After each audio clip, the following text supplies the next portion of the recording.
আমি নারকেল কুড়িয়ে রেখেছি, দিয়ে দিলাম। বানাবো আমি পাটিসাপটা। তো নারকেল দিয়ে দিয়েছি, এবার আমি দেবো চিনি। বেশি চিনি দেবো না, কেন এতে গুড় দেবো আমি। তো দেখুন আমি এতে চিনি দিয়ে দিয়েছি। এবার আমি এই যে খেজুরের গুড় দেব। খেজুরের গুড়টা দিলে বেশ সুন্দর সেন্ট হয় এবং খেতেও ভালো হয়। দিয়ে আমি এটাকে ভালো করে মেখে নেব।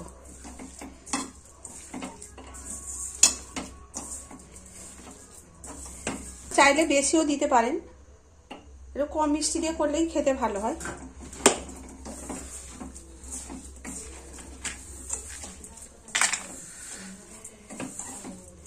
তো আমি এটা মেখে নিয়েছি ভালো করে। এবার আমি একটু নেড়ে নেবো হালকা করে। দুধটা আমি ফুটিয়ে রেখেছি, বেশ একটু ঘন মতো হয়ে গেছে। এই দুধের শর্টটা সমেত আমি দেব, একটু দুধ দেব।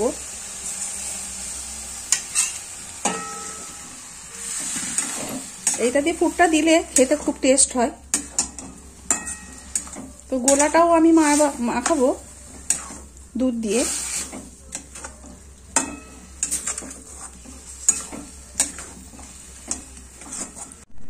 তো আজকে আমি বানাবো পাটিসাপটা।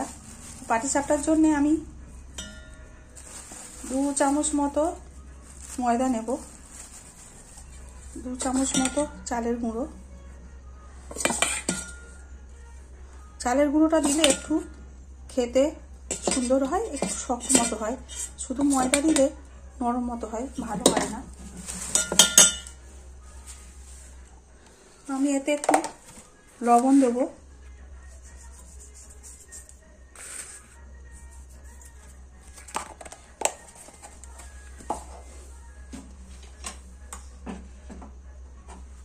দেব আমি দুধ।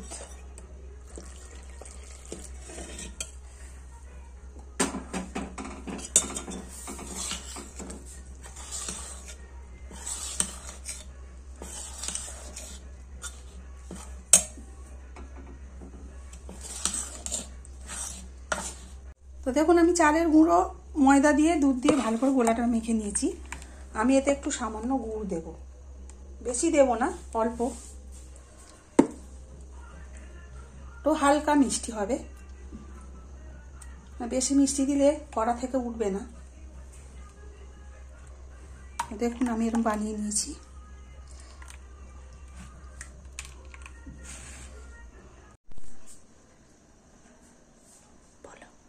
তো দেখুন এইভাবে আমি ঘি দিয়ে দিয়েছি, দিয়ে আমি এইভাবে এটা মাঝখানে দিয়ে দেব,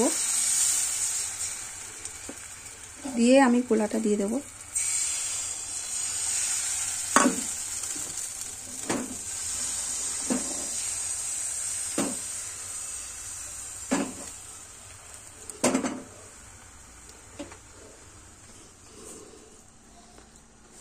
দিয়ে আমি এরকম নারকেলের পুরটা এইভাবে দিয়ে দেব।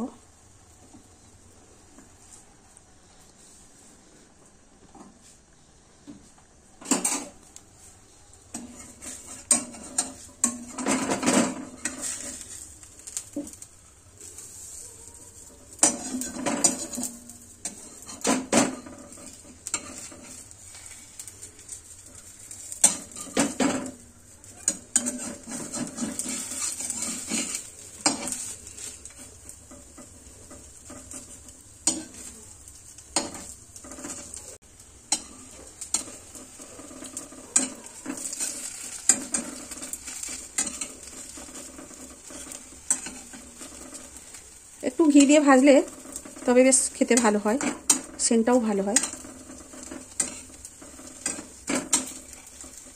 দেখুন হয়ে গেছে, আমি এটা তুলে নেব।